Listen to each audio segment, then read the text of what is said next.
The good old clap, take one. That's right. How many of you knew what you wanted to be when you were 7 years old? I did. I wanted to be world champion. Hey, is there honesty involved in this podcast? Can we be honest? You can shut your fucking lips. And then I'll just say, put them up, what? Let's go. He's like, you look too pretty on the wave. Get ugly. We can talk about DMT if you want. I thought we were boxing.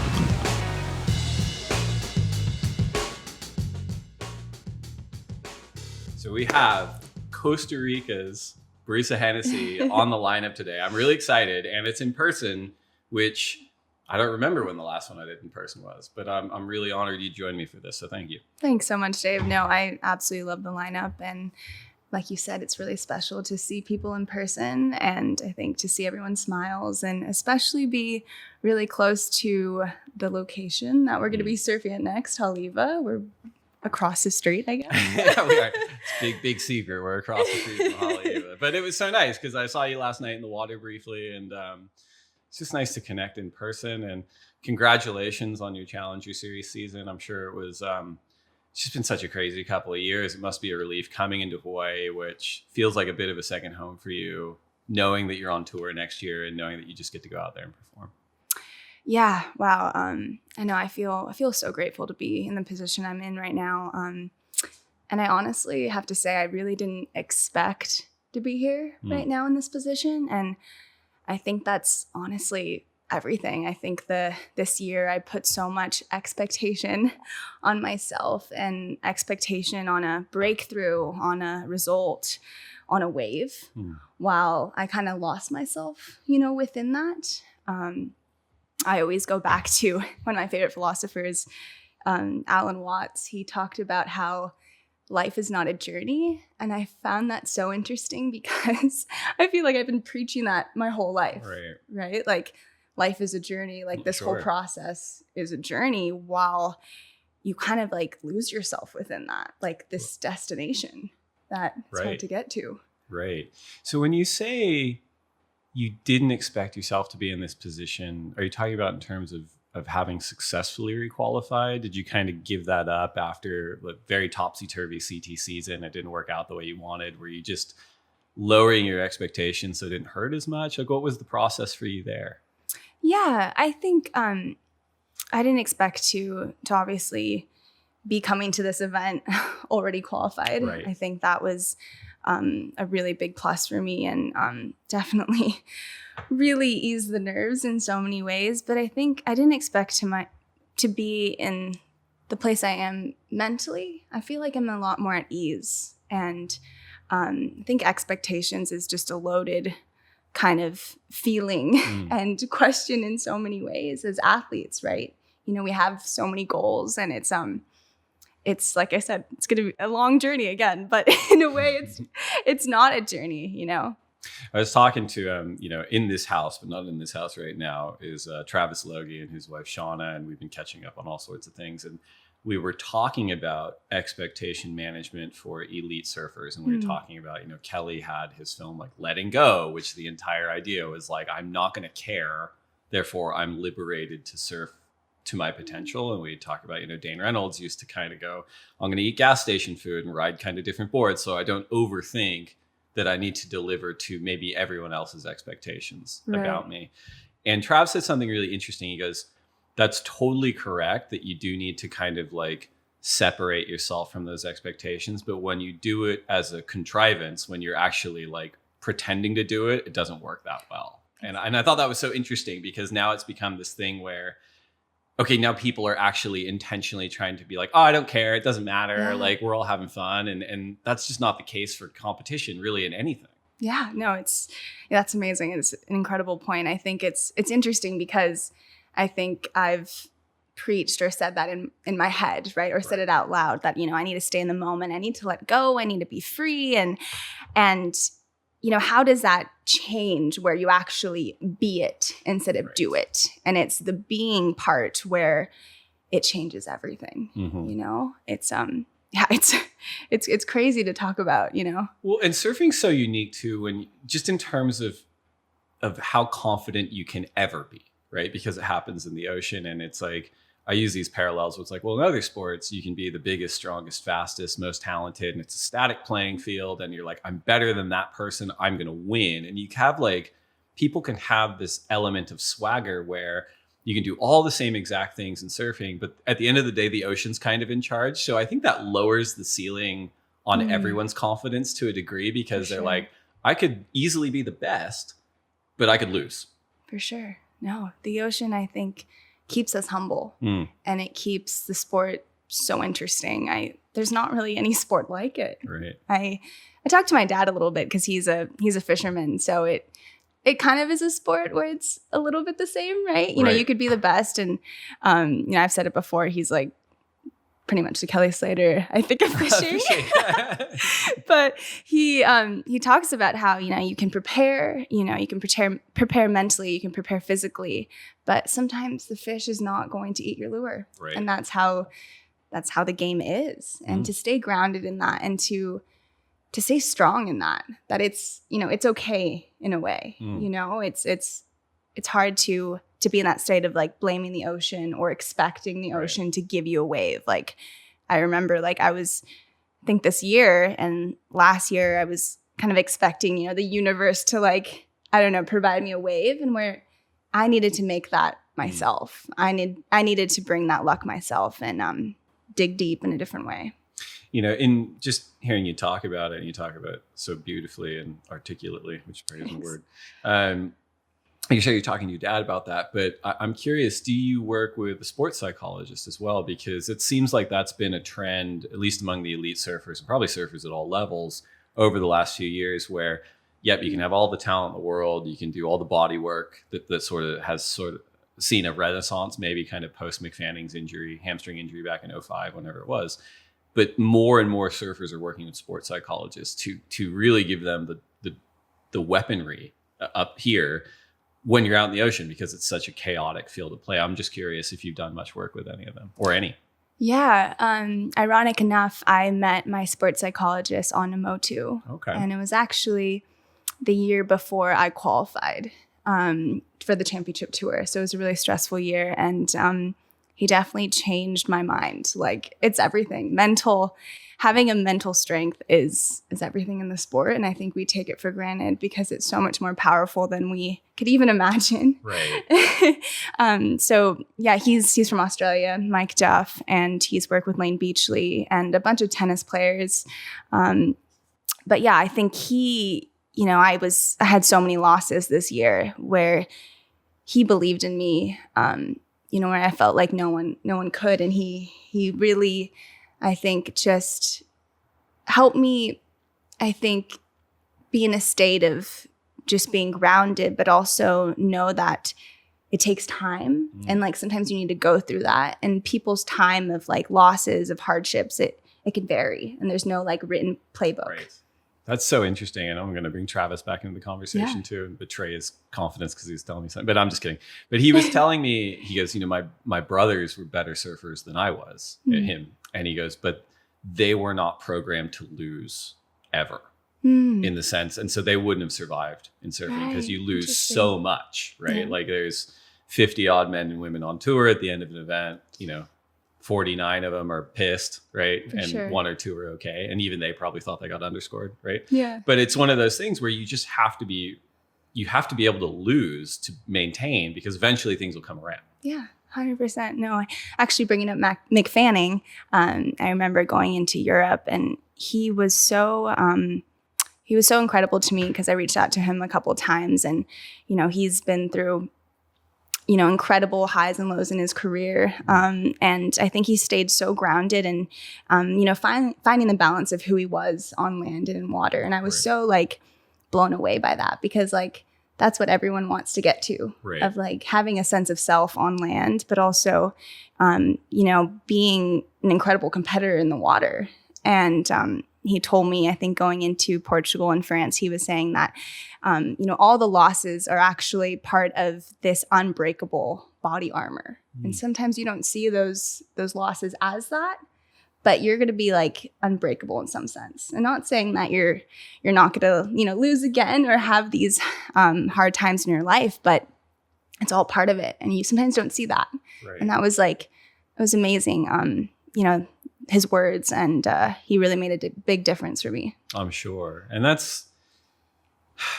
it almost seems like a rarity in surfing that there are those figures that have kind of gone through the gauntlet and seem relatively well adjusted to the point where they can pass that on. Because, you know, for someone like him, that kind of tenacity and mental fortitude allowed him to sustain a career and also to reinvent himself. You know, I mean, I was there for a lot of it on tour, working in media and communications, and had kind of a front row seat to it with him, because there were elements of those seasons or elements of his career arc where people were trying to push him out, you know, where they're like, nope, that's surfing from like, you know, 3 years ago, we're done.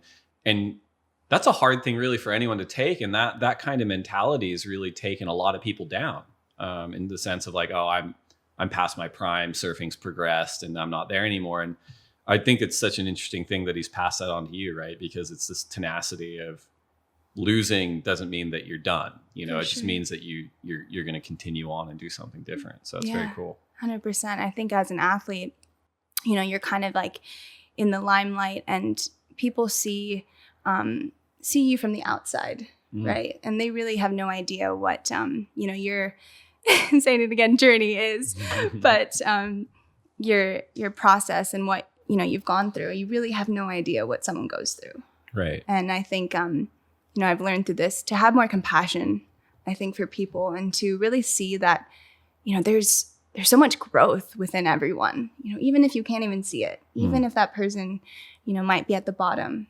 there's growth happening. And yeah, I guess I would say that it's just, you know, having more compassion, but knowing that, you know, everyone's story is different and we'll never know exactly what's going on. I mean, it's a salient point, I think, inside and outside of surfing right now, right? Where you can take the approach of like, it's all about me and I'm at war with everyone else. Or you can take the approach of compassion, right? Where you say, I'm scared, everyone's scared. I can see that in someone else, and therefore there's at least a minimal connection, and maybe I can be a little kinder, right? And I just think that's a big deal. Before tracking back to Watts, when you said, you know, life isn't a journey. If it's not a journey, in your opinion, what do you think it is? If you've evolved that perspective, I'm curious. I definitely think that, you know, life and surfing is a journey still, but I feel like in the aspect of, like I mentioned, it's not really a destination that we're getting to. You know, we're thinking that we're getting to this big thing, and that big thing is coming, and that big thing is coming, and that's where we're living, while we forget to sing and to dance and to surf, in our opinion, while the music was being played. Right. That makes sense. It's an interesting pivot, right? Because you're right, where it's like, if you treat life like a journey, you're focused on some sort of destination. But the idea is like, well, no, you missed it. You were at the destination the whole time, but you're trying to get there. Yeah. And it could be a hard destination in your life, right? And that's when you're trying to dance in the rain. But it's I think having that strength to take a step back and being like, you know, this is the position I'm in, and there's a reason for this, and it all goes back to just being in this moment. And it's harder said than done, like you mentioned, right? You could say it all you want, but how can you really believe it? It all comes with time, and it comes with redefining yourself. What's been the hardest destination for you over the last couple of years? What was the moment, if you could pinpoint it? Hardest destination, as far as just where you were in your life and thinking, I mean, this is hard. It's hard being here right now. Yeah, I would say probably at the US Open, I felt like I hit rock bottom. I felt like, I think, bringing back expectation. I think I was so immersed in that feeling and emotion, which is pretty toxic human trait. Yeah, I felt like during COVID, I was really blessed, to be on Namotu and to have that time there. And I felt like I did a lot of work. I felt like I found myself, whatever that meant. And I was really excited to get back on tour and get on my second year on tour. And I think I expected, kind of for me to perform, for results, for a bunch of just different things that I was expecting. But every result, I swear, like, it was like the same thing. Right. Like, it was just a circle where I wasn't obviously relearning it at all. I wasn't learning the lesson of that. And yeah, that was hard. But I think when I felt like rock bottom, I had to kind of have this different perspective. And I kind of had like an outer body experience, I felt like. And my psychologist really helped me with that and be like, hey, like, I need to look at this differently, because obviously this isn't working. And I think one of my favorite quotes is like, when you don't expect anything, you almost receive everything. You know? Yeah. And so that probably set you on that trajectory in Europe, right? Because the things pivoted for you in a major way. Winning in France and then sealing the deal for you for 22. Yeah, and I know that's, it's long. It's going to be ups and downs from here on out. And it was a QS, and I know the CT is so much a different level. But hopefully I can carry on this momentum. It's interesting you bring that up, because it's something that I'm fascinated with and talk about a lot. And I've told the story a few times, but like before I came to work here 16 years ago, it was just like a shit poster before there was posting, where it's like you get around, you watch the webcast and you go like, number 45 on tour is terrible, blah, blah, blah, blah. You just whatever, because the distance in terms of what you'd see on a webcast between, the title contenders and like bottom of the rankings, you're like, it's so vast. And you got some idiocy going on when you're younger. But I remember being just jaw on the ground, looking at those surfers who I didn't think were much on the CT in real life, and just thinking, that is the best surfer I've ever seen in my life by like a factor of 100. And we hear this a lot too, right? Where people are going like, I was a superstar in the QS, but the speed and the power and just the rhythm that CT surfers have is so much higher. Right. It's just another level. Is that something that you think rings true? Is that something that's rang true for you, kind of sitting in both worlds?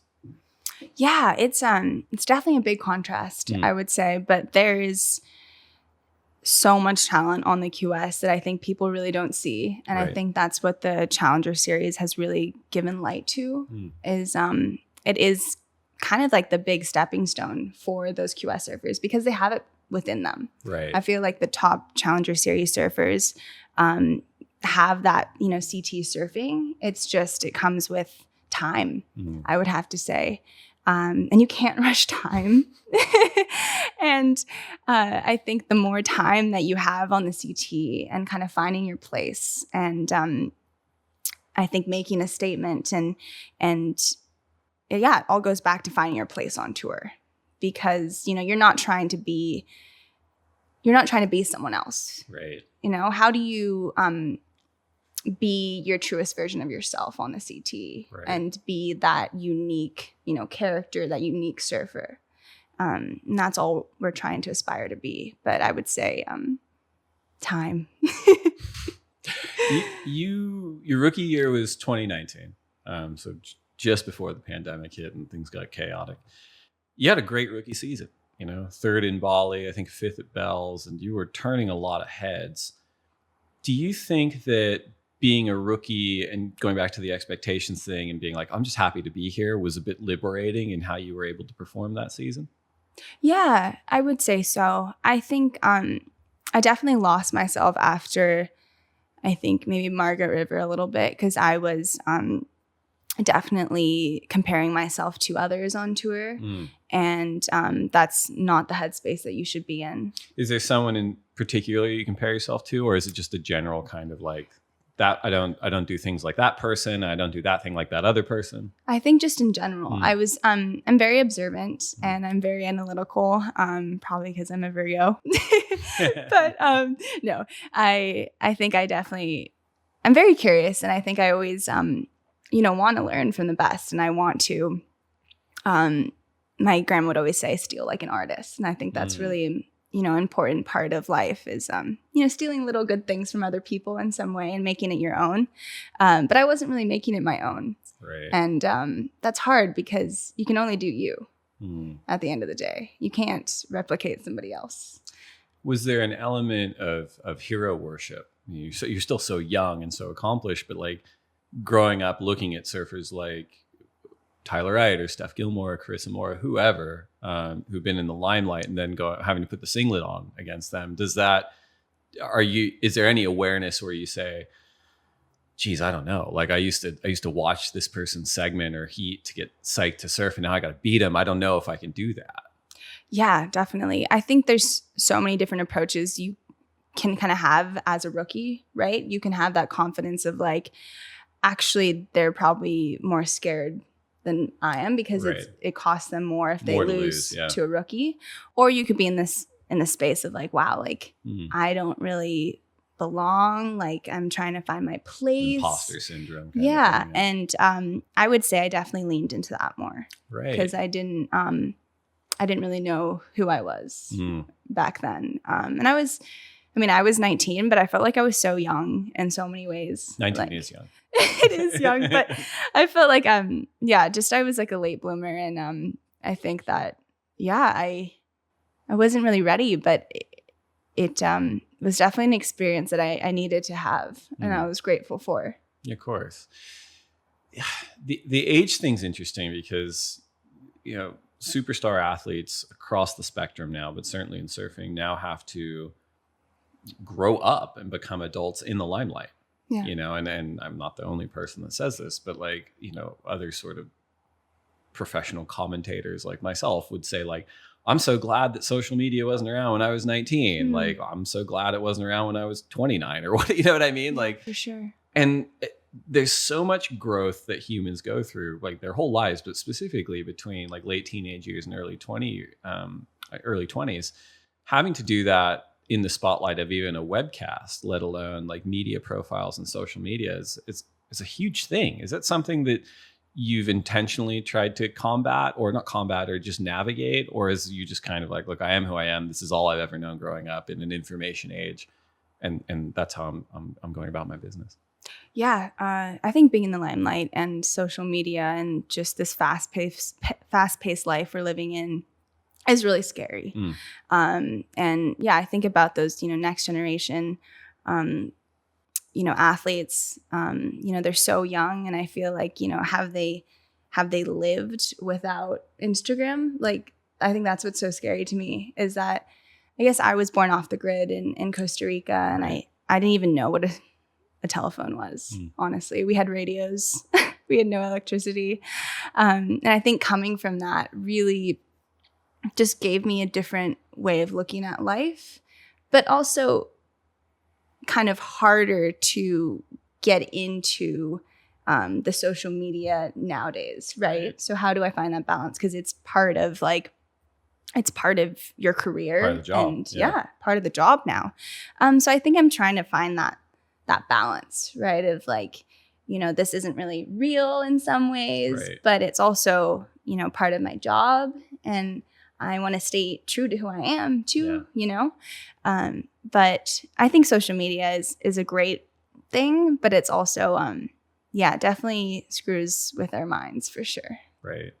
You mentioned Costa Rica, and I want to wind the clock all the way back in a moment. But first, we're going to take a quick break to get a word in from our sponsors, and we'll be right back.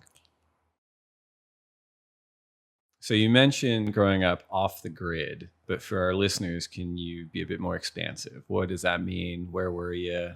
What did mom and dad do? Where did you come from? Yeah.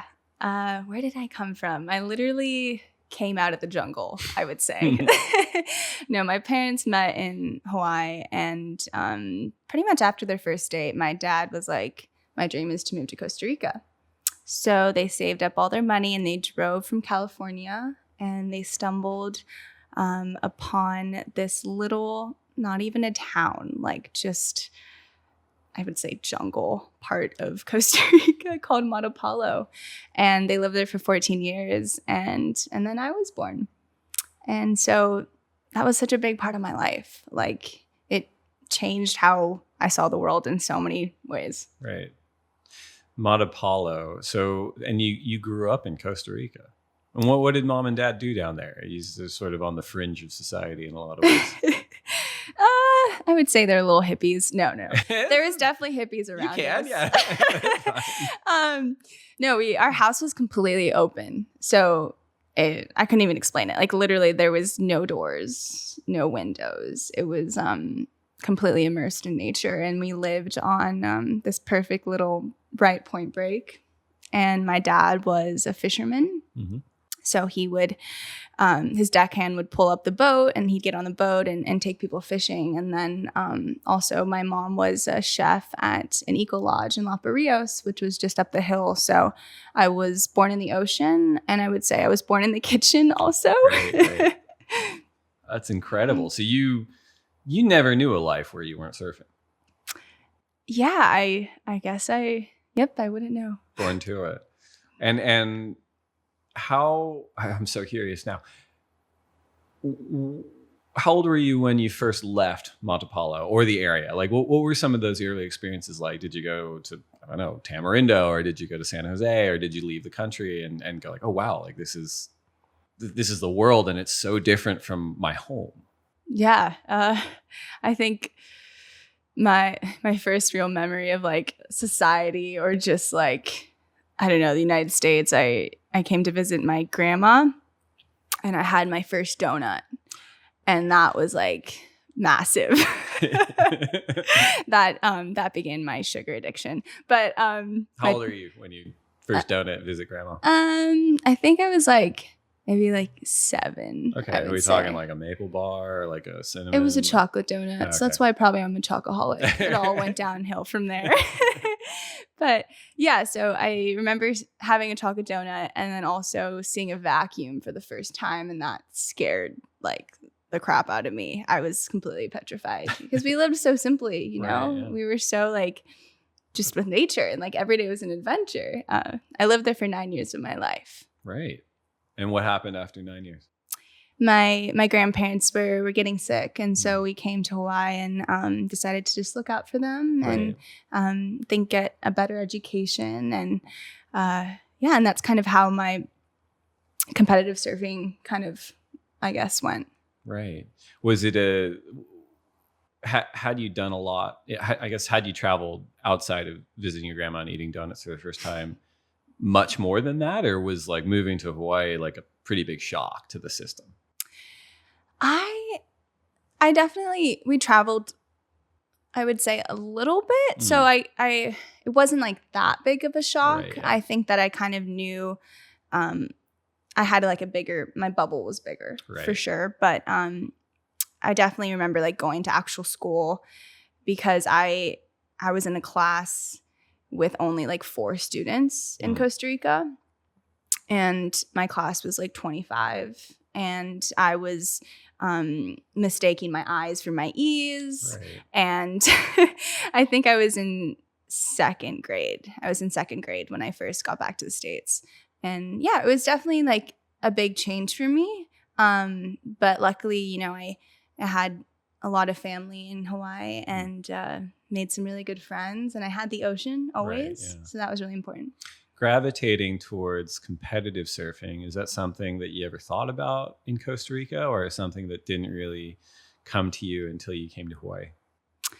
Yeah, actually there was this one CD, because back when there was DVD players, that was like the only technology I kind of had down there.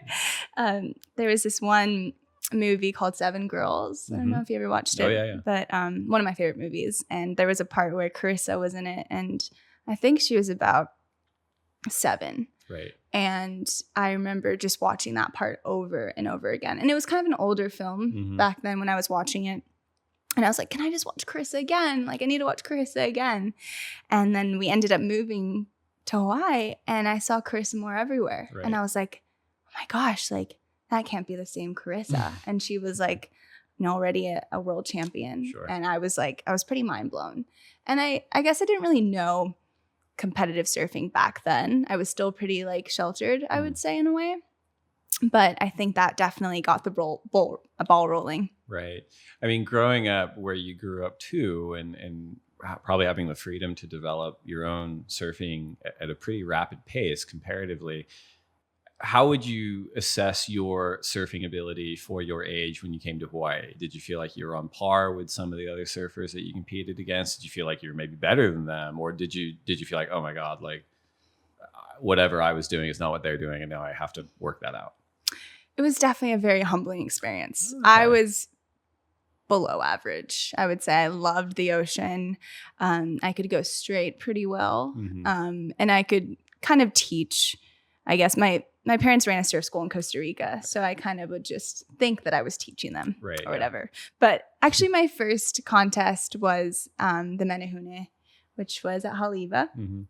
And I have to actually go back a little bit because the reason I got into competing was because of my uncle Greg, Greg Nakamura, and incredible surfer. He's done actually a couple contests, and at Sunset, he's placed like third at the HIC Pro. So he was my biggest role model back then. And I went into his like trophy room, and of course, being a little kid, I can't lie, I wanted some trophies. I think that's what kickstarted it. The hard way. Of course. Yeah. Of course. So my first contest was the Menehune, one of my first contests. And I remember actually Mahina Maeda, Dax McGill, and a couple of other Hawaiian girls that was in my first heat. And they all had sponsors, all had really short boards. And I had my dad's thick wooden fish.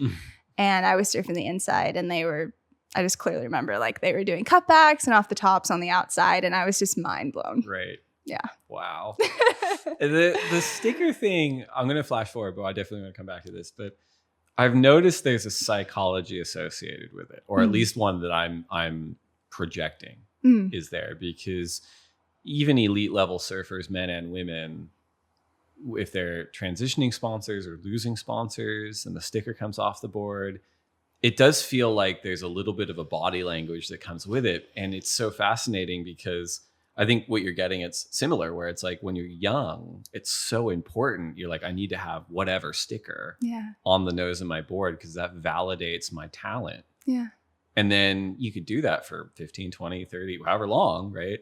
And then when it comes off, you go, oh man, like what is that? I'm no good anymore. And I'm just curious to get your read on that, because you're obviously in it and you obviously have great sponsors right now and very worthy of them. But before and after, have you noticed that for surfers on tour, where you go like, man, yeah, it's a heavy thing and it shouldn't mean anything. Like the board still works the same, the body still works the same, but it kind of does. For sure. No, I feel like you definitely feel bare, kind of a little bit naked without it in some ways. Right. I actually remember my first sponsor that I had, I was like beyond excited. Like, you know, when you put your first sticker on, it's just I wouldn't know, but you could tell me about it. You're sponsored by Nutties. It's right.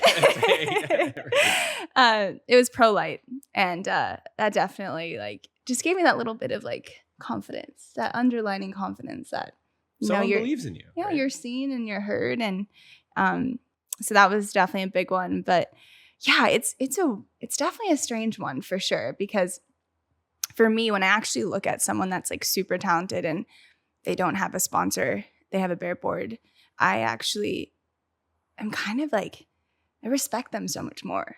Like, it's pretty amazing when they kind of have, you know, nothing to prove or nothing to show. Like my mom, she told me this amazing story of like when she was surfing in Costa Rica, and these guys paddled out and they were just like on these fun shapes, and they had no idea who they were. And because it was so uncrowded back then, so you would like know the person, and they were super kind and like genuine, and they would give all the waves to, you know, my dad and mom, and they're like, who are these guys? And finally they would get a small one and they would just like rip it up. Like it was insane. And that spoke volumes, I think, to me and her, because like they didn't have to prove anything. Right. And that's like the greatest like talent and superpower ever, when you just are kind and genuine and you don't have to show people, you know, who you are sometimes, you know, or like how good you are, because you're just, you know, you're fine. It makes sense, right? Because it probably tracks with age as well, right? Where everyone, whether you surf or not, you grow up and you're insecure, most people, right? And having someone validate whatever you're doing through a sticker or sponsorship feels good. But as you pointed out, you then kind of are doing the thing you're good at for someone else instead of yourself. For sure. And not to I haven't talked to him too much. I don't really know him, but like someone like a Jake Marshall who's just qualified that doesn't have sponsors, but had them and was sort of one of the guys that was sort of anointed in the mid to late aughties. It feels like he is now surfing for himself and he's doing so well. And it's maybe that's a bad example, but maybe it's kind of right on the nose in the sense of like, this is someone who's kind of gone through the ringer of who am I and what am I actually doing? And then now seeing results from it. For sure. No, that's an amazing example. I think I struggled through that too, because like I wasn't really surfing for myself in the beginning of the year. And I think when I came to the point of like, I'm doing this for me and, I'm doing this for others, of course, but the only person that always will have your back and always will be there for the rest of your life is yourself. And who is going to believe in yourself? When sometimes you think no one will, and it has to come from you. And when it comes from you, that's when I think the magic happens. Like, for example, Jake Marshall. It's like, it's really inspiring to see, people find that because how hard, they worked and how hard it must have been for them and sometimes, in their life. It's a little bit like self-fulfilling and ironic too, right? Because when you're having the pressure of surfing for someone else, like a sponsor, as you pointed out, like, you don't always surf your best, which the sponsor doesn't like, and then when you actually are surfing for yourself, you probably become that much more appealing to a sponsor. Even if you're sponsored the whole time, you've just kind of figured the math out where you go like, I'm going to do my best, which is the best for you, sponsor X, when I surf for myself. Right. Exactly. And it's also like the balance of like, finding your drive. Right. And sometimes it's like, for example, the Olympics, I wasn't really surfing for myself in some ways because I actually got like so much like love and support from, Costa Rica and this country that it kind of like the pressure was a little bit off. Right. And I was surfing for something bigger. So it's like you either are surfing for like something bigger or you're surfing, I think, for yourself. Right. And like finding that that balance and how that integrates. Did you like that? Did you like having to surf for a country in that experience? Yeah, I guess you could say that's almost like, it sounds like it'd be more pressure, but they were like so understanding and like, I think no matter what, like you were going to have an impact and they were like embracing the sport and really embracing me. And that was like really, really special. There might be a little bit of a difference. I'm thinking about it now kind of in real time, but I hear all the time from surfers, whether it's, Jeremy in France or Michelle in Tahiti or, even Steph on the Gold Coast, where it's nice to surf your home break or it's nice to surf with the local support. But the expectation, and every time you're getting a coffee and then walking down the street, it's like, everyone's like, you need to do well, you need to do well. And, someone like Jeremy didn't do well at Hossegor until the other year where he won basically. And he's on the record as being like, yeah, it's a lot. Like everyone on this continent wants me to win this event compared to the Olympics, which it's like, it's in Japan. You've got all this great support from home, but it's not in your face. It's sort of, it's remote momentum in a way. Yeah. I think that was definitely, it's different. It's interesting because I feel like if it was like, if we had an event at your home break in Costa Rica and the entire country turned up, it would probably feel a little bit different, right, than competing in Japan. Yeah, I would say that would definitely be stressful and a lot, but because I think it's that you want to make them proud. Of course. You want to make them proud. And I wanted to make them proud in the Olympics, but it was kind of like this, it was so unknown for us to be there too. So to have like, they kind of were like, it was like a different experience for them too. Right. So they had no idea what they were necessarily watching in a way.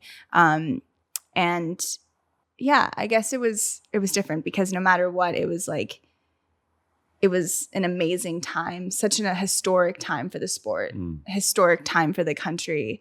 And in general, like, especially through, that year that we went through and the last couple of years that we've gone through, it's like, it's an incredible time to like come together. And that's what the Olympics showed me. Right. Then, now that we're talking about it, the best example that I ever saw of this was Sofia Milanovic, former world champ, who was incredible surfer. And we started having CT events in Peru. And the first event we had, I want to say, was 2008 in Mancora, this little left-hand point. And the amount of people that were there basically expecting her to win the event was radical. Wow. And she was just, you could tell she's just like, wow, like I'm super psyched that everyone's behind me, but this is a lot. Right. It's a lot. How big was the just the Costa Rica Olympic team outside of surfing that you were a part of? And did you have a lot of interaction with them at the games? Yeah. So Costa Rica is probably one of the smallest countries that participates in the Olympics. So we had, I think, about 10 athletes. Right. And I got to, which is special because I got to really know each and every one of them. And it was the biggest time of their career. And they honestly couldn't believe that they were there. Right. And their drive and their motivation, to make their country proud, to make their family proud was so you could see it, in their eyes and in their hearts. And Costa Rica is it's such a small country, but probably the biggest hearted country, if that's even a word, ever, right. I would say. And what were some of the other events that the other Costa Ricans were competing in?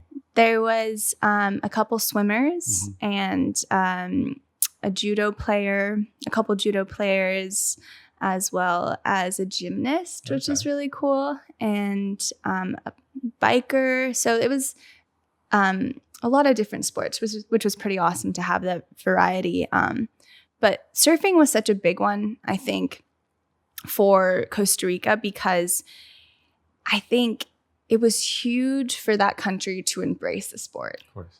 I think soccer and football, well, we call it soccer, but football back there is such a big part of their life. Right. Where I think surfing was more like a lifestyle sport. And for that to go to the Olympics and to be validated that it is a sport and that anyone can do. And, Costa Rica that benefits from that. It goes hand in hand, the way that they live and the way that, they're in the ocean and how they protect the land and, the pura vida lifestyle. It goes hand in hand. Yeah. And so I think it was really special for me and Leilani because it, it puts surfing in the limelight for Costa Rica, and it brought a lot of, little girls into the ocean. And that was the best part.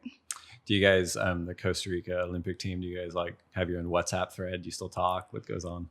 Yeah, a little bit. I definitely keep in touch with, one of the swimmers. We became really good friends. But yeah, we definitely are pretty close, and definitely just really, really good vibes. And their energy is unlike any other type of people. They're incredible. Yeah. Going back to your development. So 9 years old, you moved to Oahu. Is it the North Shore or? No, so I lived on the east side of Oahu, which is, there's no waves there.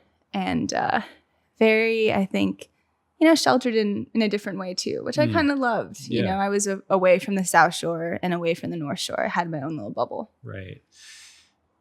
And in your teenage years, you start spending summers in Fiji. Is that right? And for dad's fishing, mom's cooking, maybe still? What were your sort of early experiences in Fiji? Yeah, dad started working on Namotu as a fisherman. And so I remember when we first got invited with him over there, it was mind blowing. Right. I've been to some of the most beautiful places in the world, like Costa Rica, but Fiji was so the clarity of the water and the people. It definitely reminded me of Costa Rica for sure. But yeah, so I started going there probably once a year with dad, and mom was in the kitchen, and I was lucky enough to just be surfing. And my best friend actually got to come too a bunch of times, which I was like, this is not real life, but I was really lucky. And so that's kind of how it, I think, came out to be. And then dad got the position as the manager, and then we moved from Hawaii, and it kind of transitioned into us being houseless nomads. Right. But houseless nomads across Costa Rica, Hawaii, and Fiji. I might be missing some, but those seem like three. If you want to become a world-class surfer very quickly, those seem like three good places, right?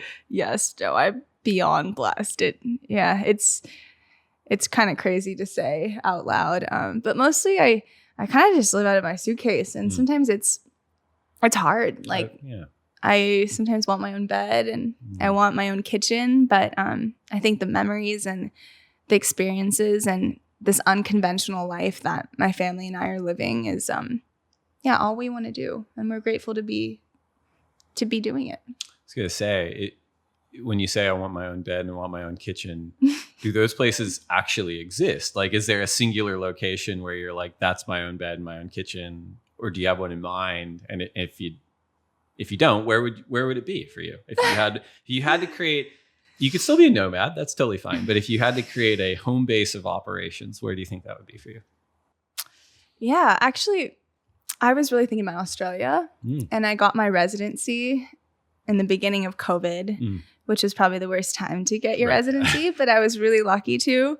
And so I think that would be like the perfect home base, I would say. It's really close to Fiji, and I have a lot of good friends there. So I don't know, one day. What part of Oz, if I may ask? I'm still kind of looking, but maybe somewhere on the Gold Coast.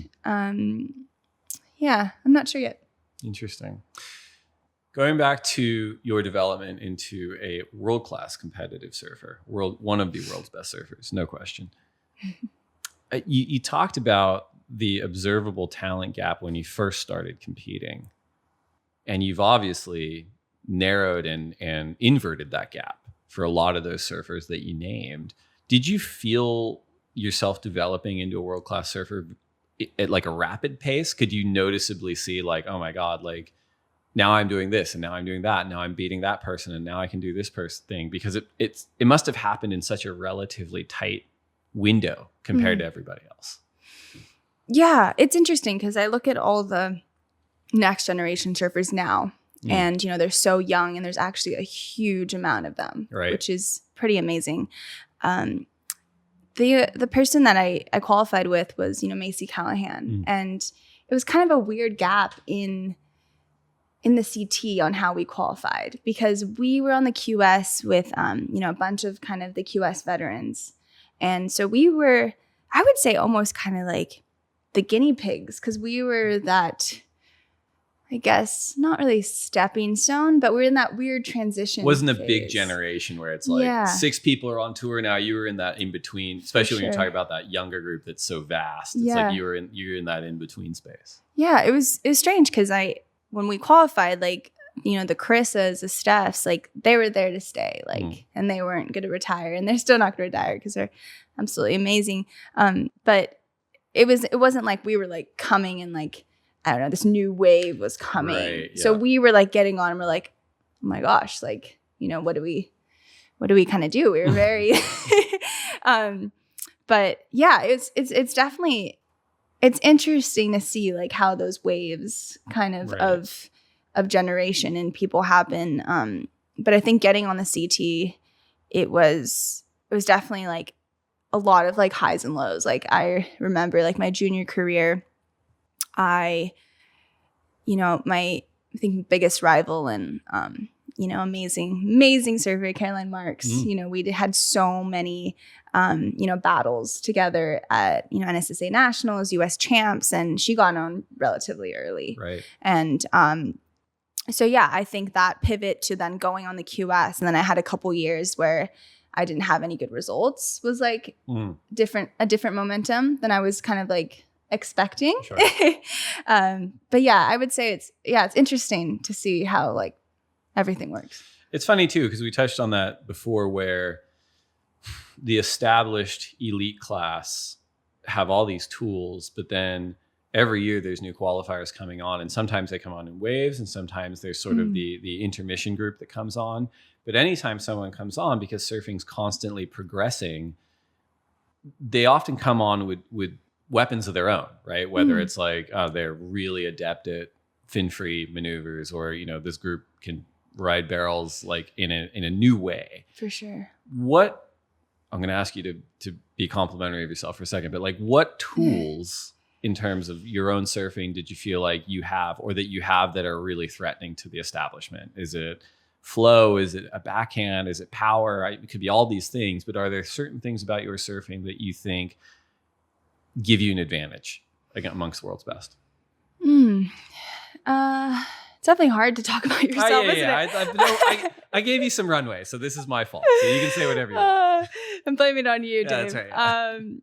Yeah, I think thinking about when I was like 16, my first wild card was at Honolulu Bay because I was thinking about like, what was I doing at 16, right? A bunch of the girls now in the next generation are 16 years old, which is absolutely incredible. And I think one thing that helped me, transition was, I would say, just like my power surfing. I think I never really had like a lot of stuff going on in the air or anything at all. I stayed on the wave. But I think power surfing, I definitely am, trying to stick to my strengths in that way. And I think it's amazing because I think that will never grow old, which I'm really lucky. It won't. And I mean, I think that's actually, it's great that you have that perspective as well, because that's another thing that I've noticed just doing this as long as I have is that there are different types of world-class surfing that are always going to be world-class surfing, but sometimes trends move in a direction and the judging moves in a direction and people can get really nervous. I remember being in and around a conversation with Andy when he came back in 2010, and it was at a time when there's a lot of air reverses that were getting scored and people are doing rodeo flips, and I remember being knocked on my ass basically listening to Andy think that he was no longer a world-class surfer because of that, because he's like, I'm not doing rodeo flips or anything like that. And it's like, you don't have to. Like, if you surf at 80% of what you can do, it's still better than everyone else in the world, but and I've talked to a few people about this, especially surfers that have surfed at that level. And it's like, it's a real thing. Like you can get wrapped up in whatever direction surfing's heading and forget that you are a world-class surfer and that you have these kind of weapons that you can tap into. Wow, Dave, I really needed to hear that. There you go. Thank you. Good. Yeah. Yeah, I think it all comes down to like, I think really leaning into your strengths. And when you like forget that and are trying to like get on this other train of like what you can't do, especially like going into a contest, it definitely backfires. Right. And I think it's important to progress and to obviously go into the next like phase of like, getting in the air, progressive maneuvers, but it all comes down to like your strengths, especially in competition, and hopefully that lasts a long time in your generation. I think that's right too, and I think that that next crop of women that are coming up that are 15, 16 at the moment and have all these weapons that are really interesting. I think a lot of that does get leveled out when they end up hitting the CT, and we see this on the men's side too. We see a ton of hype around a new talent and someone that can do new things, but then you get amongst the world's best surfers and the world's best surfing across these dimensions. And you see there's some people hit some speed bumps where you're like, that person's going to win the world title their rookie season. It's like, no one's doing that. Like they're going to get there and the things they need to work on are become apparent very quickly. Yeah, that was, at least for me getting on the CT, it was so much more different than I expected, but also, what I expected also too. But I think going through that and like, maybe you have that hype, right? Getting onto the CT and like being like humble in a sense of like, whoa, like I need to kind of take a step back and, I think, stay grounded. It's different for everyone. I couldn't really tell. I don't think I definitely got on like really just, grateful to get on. Right. I think I had more of like momentum going more in my junior career, right. I would say. So it was like a different transition for me, I would say. I was going to ask, do you feel like you were hyped or overhyped when you were coming onto the tour? It's hard thing to answer, I guess, but I'm just more curious, especially maybe you can answer in terms of relativity of like, well, no, not compared to like a Jordy or someone, but like, yeah, there was hype, or maybe you felt like you were underhyped. Maybe you just sort of flew under the radar when you qualified. I don't know. Yeah, that's an interesting one because I think, your junior career, at least for the US, you definitely can get a lot of hype, like, winning, the open women's or like the under 18s. It's like, it's very apparent, especially for the US, right? The industry's there, the media's there. It's everything there. I think sometimes being from Hawaii, you kind of are like out of that in some sense. And then also you look at different countries and you don't hear of anyone, right? Until maybe they get on the CT. And then there's just this really weird dip when you get on the QS because it's kind of undercover. Right. And so you kind of go, unless you qualify right that year, you kind of go undercover. People call it the wilderness, you're out there. I know the jungle really well. You're like, it's my comfort zone. No, it's not my comfort zone. I don't want to be there.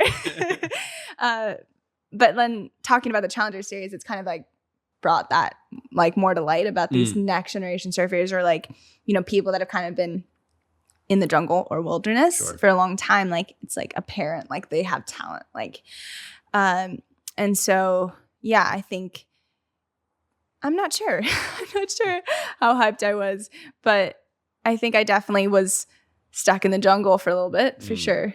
It's interesting because I think the last person I really talked to about this was Kalohe, and he was the example I always use because 2011 we did the mid-year rotation. It was last year we did it, and that was when Gabriel got on the mid-year, and he ended up winning 2 out of his first 5 events. It's like sort of a non-rookie. Wow. But John got on as well. And then Kalohe started in 2012, like for the full season. And I used Kalohe and John as sort of compare and contrast because as insane as this sounds now, and even when he was younger, because John's always been in the limelight, he actually kind of snuck onto the tour at that mid-year point. And the collective wisdom of everyone was like, well, I don't know. We'll see how he goes. Like, I mean, hopefully he survives to pipe because no one had really kind of rated him as a world-class aerialist or a world-class like anything else. So when he started performing, I think his first event win was in Rio. And everyone goes, oh, like doing huge backhand rotations against Joel Parkinson. Everyone went, oh, cool. He can do things that's like not pipe kind of thing, which is an insane thing to say now. But he kind of benefited because he also broke his back that year. So he was a little bit off the radar. He kind of benefited from not having this manic hype around him when he qualified because everyone's like, well, we hope he stays on tour. Right. Again, insane to say that in hindsight. But compared to someone like Kalohe, who through no fault of his own, like the surfing industrial complex had like all the videos they were putting out and all the sponsorships and all the media coverage was like, this is our 10-year world champion starting right now. And I was talking to him about it and I said, I remember you making the quarterfinals in France your rookie year. And people were like, failure. That's such a good result for a rookie. But it's like, because the bar was so unfairly high that you just had to deal with that. And he was pretty candid. He's like, I've had to deal with that my whole career. Yeah. Wow. Yeah, no, that's an amazing example. I think, everyone's how they peak or when they peak is so different. Yeah. And I think that's when you kind of have to look at it with like, more compassion. Of course, like the hype's going to be there because that's the world we live in with like social media and everything. But I think you kind of get kind of the end of both sticks in almost every situation. Right. Yeah.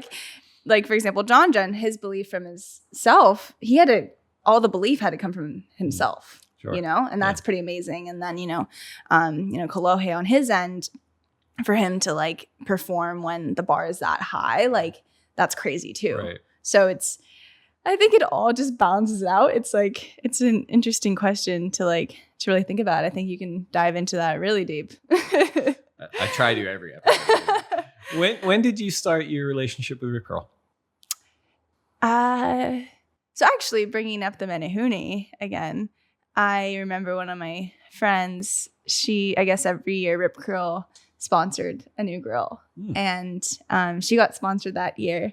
And I remember being like so jealous. Like that was like my dream sponsor. And I was still going straight. So I was like, by no means going to get sponsored by Rip Curl. But were you like, I'm pretty good at it, like going straight. I can do that pretty well. I could throw me a sticker yeah, in a wetsuit. yeah, Like, I come can definitely rock a bikini going straight. on. Great. But no, so every year I wished I like got sponsored, but never did. Like I was by no means like needing or like in that position to get sponsored. Yeah. But that was always my dream sponsor. And then I was on Roxy for a couple years during my junior career. And then I think the transition went from USA Champs to NSSA Nationals, where I got on Rip Curl when I was 13. Right. That's a long relationship. It is. And the company is company's changed a lot. It's changed a lot, but at the same time, and I say this as if I worked there. I did work at the retail shop back when I was a kid, but and I think they always try to claim you. They're like, oh, you worked at the retail shop. Can you let us know what's happening at the WSL? But no, everyone over there, as long as I've worked at this organization, they do a very good job of staying true to their own identity, whether it's investing in bells or backing their talent or committing to making the world's best wetsuits or whatever it is.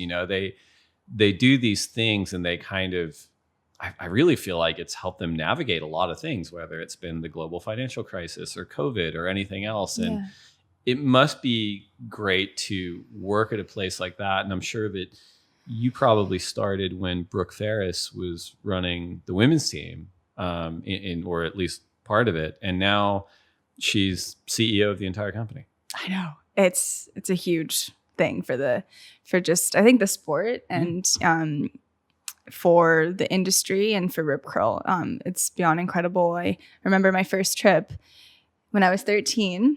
I think it was after I got on Rip Curl and NSSA Nationals. I got to go to Mexico with Tyler Wright, Nikki Van Dyke, Paulina Doe, and I got to surf with them. And that was like one of the craziest experiences for me. Like they were absolutely getting barreled and doing like airs and turns, and I was mind blown. And so, and Brooke went on that trip too. Right. And so she and I got to have an amazing relationship from then on. And for her to like, go through all her different jobs in the company, to now be like at the top is pretty special, because she has this like relationship with all the athletes. Yeah. And I think she and Rip Curl really, care about, surfing and their whole like core message, right? Of like, keeping that true and, being in the ocean and like unity in that way. So I've been really lucky. Yeah. I mean, I worked with Brooke when she was our tour manager. Wow. Yeah. I mean, she's one of those people who,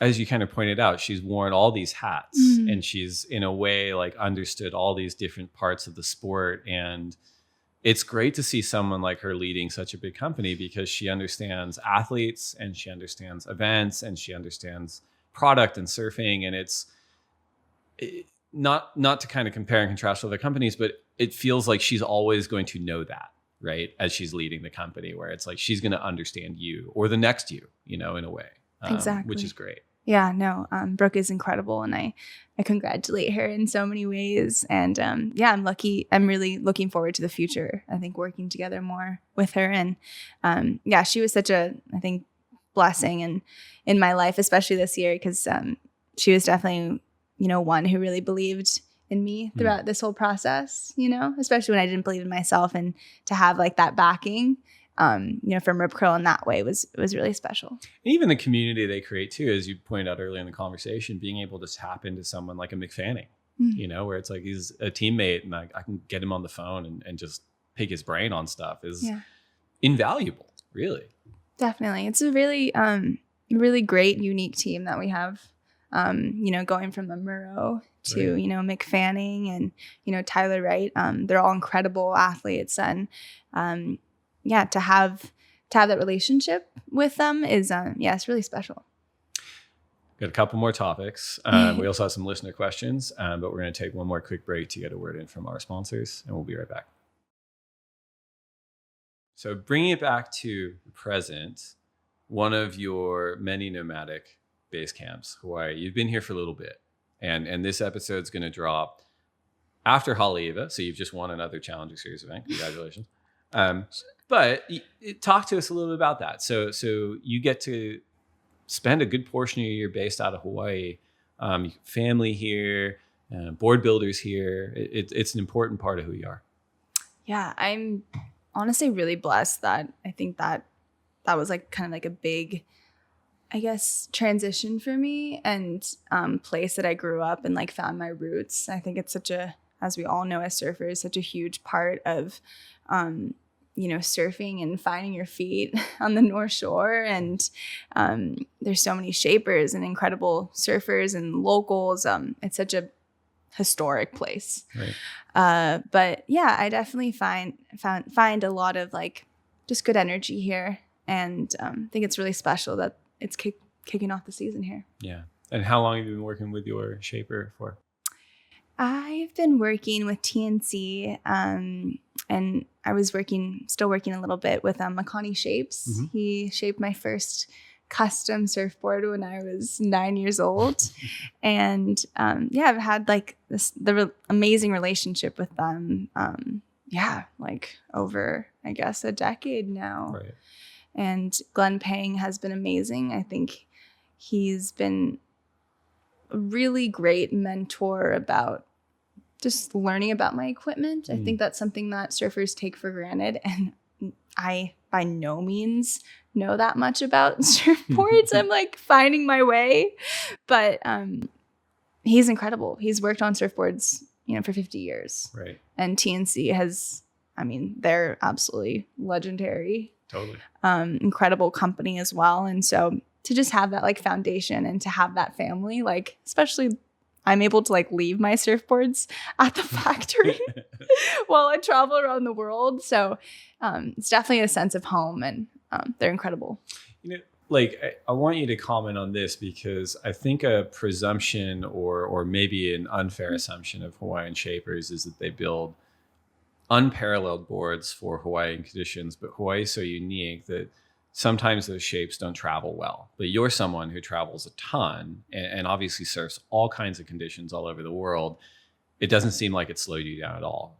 Yeah, I think that's, at least for me, I think it's a little bit of a stereotype. Right. I think they have definitely evolved, and like because they have traveled as well, that they've kind of like, stole like an artist, like I mentioned, and they've really evolved. I feel like, Makani and Glenn, their boards have been amazing for me, especially like in smaller conditions, like going back to the Olympics. Like I got a couple of like high tech epoxies, and they worked incredible. And it was really interesting for me, because I think like working with them, I never thought about it in that way of like, oh, they've only like shaped for, right, Hawaiian waters. Right. Like I never like went into that in that headspace, where I feel like some people maybe would.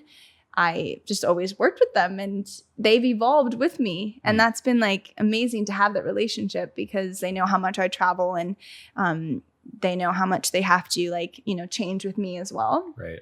And like, Billy Kemper as well. And so it's a bunch of different aspects, and they've done an incredible job. I love asking this question of elite surfers like yourself, but are you the kind of surfer who loves one shape, Ferrari thruster, regardless of the conditions, like no epoxies, no quads, no weird tails, but you're just like, I constantly have to sharpen this blade? Or do you like to experiment?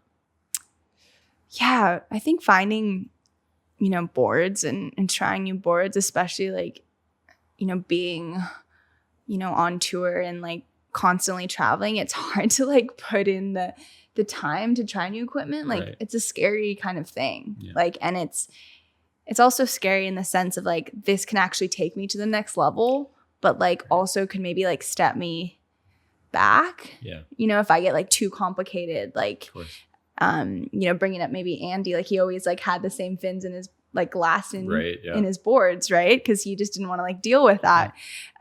So for right now, I've been like very loyal to the CMG. That's like my favorite board at the moment. I rode it in France and in Europe, and I've been riding it out here. But I think this winter, I especially want to like definitely try new equipment. Right. It's interesting talking to surfers like yourself, just the elimination of extra thinking, where it's like I've met so many board builder managers and stuff where they're like, oh, like surfer X has got a dozen boards in their room. I'm only bringing 2 down to the event site because I don't want them thinking about the other 10, that they're like, do I take this one out? Do I take that one out? And it's like the simplification of like, I have this board. If it breaks, I got a backup board. I'm not asking what the volume is. And I know shapers that intentionally don't put dimensions on their boards because they're like, I don't want the surfer thinking about it. Yeah, for sure. I definitely overanalyze too. And like micros help me in that way of like, you pick your 3 boards and you know which ones work. And honestly, like if you jump on any equipment and, you believe in yourself and you do your solid surfing, you're going to make it happen. I think our whole, like, I think thinking about, this board's going to do better than that board is like sometimes can really hinder us. Where it actually is really simple.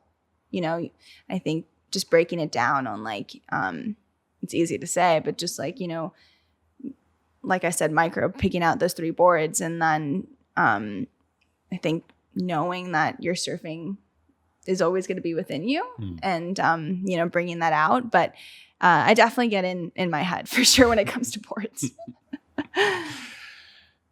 As I mentioned, we are recording this before you win the Haleiwa Challenger event. You're jinxing it. That's right. That's all right. I don't know how to take that. We'll cut it out of the edit. But I'm curious because we're here in Hawaii. You've qualified for 2022. How much of your focus as of today is focused on finishing well at Haleiwa versus preparing for 22 CT start at Pipeline? I think it's a little of both, right? I want to definitely get as much time in the jersey as possible, especially like with the stacked field. Carissa's competing here, Caroline, Lakey.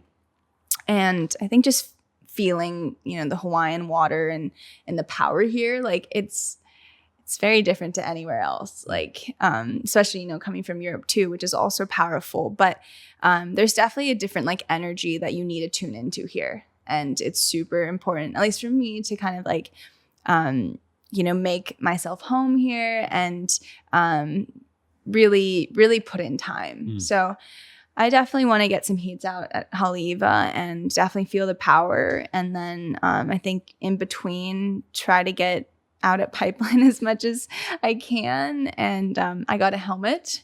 So I think just slowly but surely, just not rushing things, right? It's all about sustainability, but definitely putting in the time. What's been your experience out at Pipe so far? I think a lot of ups and downs. I would say like I definitely haven't surfed it when it's super, super big. I remember one year I definitely sat on the channel and just watched it, which is, I know, an experience and something I'm definitely going to do this year of just watching it. I think watching it is way more valuable than we think.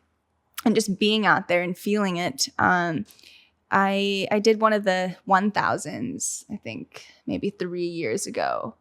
And that was a crazy experience because I think a bunch of the girls and I were trying to just do turns. Like it was kind of like a smaller day, but it was also barreling and we were like sticking to the lefts and trying to do turns and they weren't scoring us. And the minute that we pulled into closeouts, they started scoring. I remember my first closeout that I pulled in backdoor, I got a 6 and I made the heat and it was just like, boom, it clicked. Like obviously they want us to like charge and they want us to get barreled. Obviously it's Pipeline and backdoor. And so that was a really cool experience to just be out there with 3 other girls and definitely got licked and it's a very humbling experience. I think that's a place where, the ocean is a place where you need to respect and it's scary. Yeah. And anything could happen.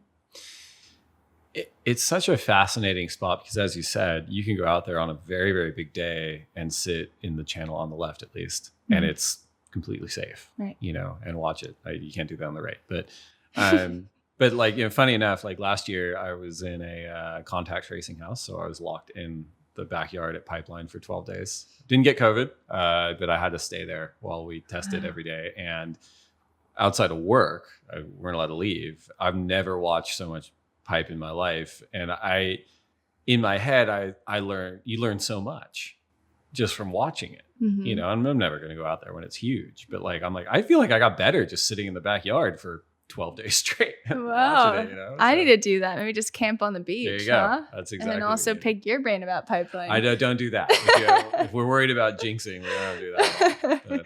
We'll sit in the channel on the big day together. I'm into it. I'm totally into it. Well, we did put out questions to the Instagram community, and we got a bunch back, but we whittled them down to 3. Okay. So the first question is from @_Troy_Matthews, who asks, if you could share a lineup with one person, past or present, who would it be? Wow, that's an amazing question. I would have to say I would share the lineup with my grandma. Yeah. Or Dalai Lama. Or Alan Watts. Sorry, I had a lot of questions. Those are good ones. That's a good lineup. I like that. Actually, I might change that. I will have to say Rel Sun. Okay, that's a great answer. Yeah, Rel Sun. Did you ever watch Heart of the Sea? Mm-hmm. Yeah, that one. Yeah, that one really, I think, hit me. She definitely had a connection with the ocean, unlike any other woman I've ever seen. Yeah. Great answer. Maybe that might be a first, actually, for this one. Second question is from @McKay_Holland, who asks, what's the biggest challenge you faced on tour? The biggest challenge, I would have to say, comparison and expectations. Mm-hmm.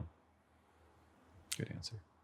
And the last one from the Instagram community is from @McDonald228, who asks, what's the most intimidating wave you've surfed and what made it so?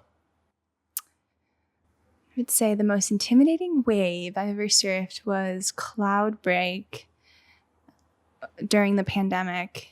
No one was out. I think there was one other guy, and my dad just like dropped me out in the middle of the lineup. And there was a cyclone before that, so the tower's wasn't there. Right. I'm not even sure if it's still there, but felt like I was in the middle of the ocean and it was like blowing super offshore, and cloud break is a beast, and definitely very humbling experience being out there. But yeah, I would say cloud break has definitely given me the shivers. Proper thunder reef. Yes. I haven't surfed thundercloud. Is that what's the outside reef again? I think it's something like that. Something thundercloud. Definitely haven't surfed that. It was definitely solid, and I was definitely shaking for sure. But it was a really good experience. Good answer. Final segment. It's now time for the lightning round presented by Michelob Ultra Pure Gold. Lightning round. Okay. 10 questions for you to answer as quickly as you can. Okay. If you could have one board setup for the rest of your life, single fin, twin fin, thruster, quad bonzer, or finless, which would you choose? I would say twin fin. Coffee or tea? Coffee. Burrito or pizza? Pizza. Last book you read? How to Change Your Mind. Best surf film ever? Leave a Message. One wave you never have to go back to? Never want to or never have to? Yeah, never want to. I would say Face Offs. Where's that? In Fiji. Okay, all right. It sounds like one you don't want to go back to. If you only get to surf one wave for the rest of your life? Lakey Peak. Best person to share a lineup with? My dad. Worst person to share a lineup with?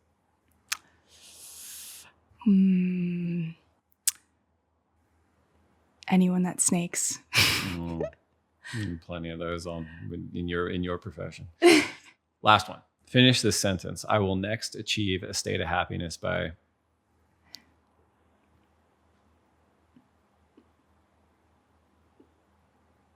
By being patient, I think, with myself and singing and dancing and surfing while the music is being played.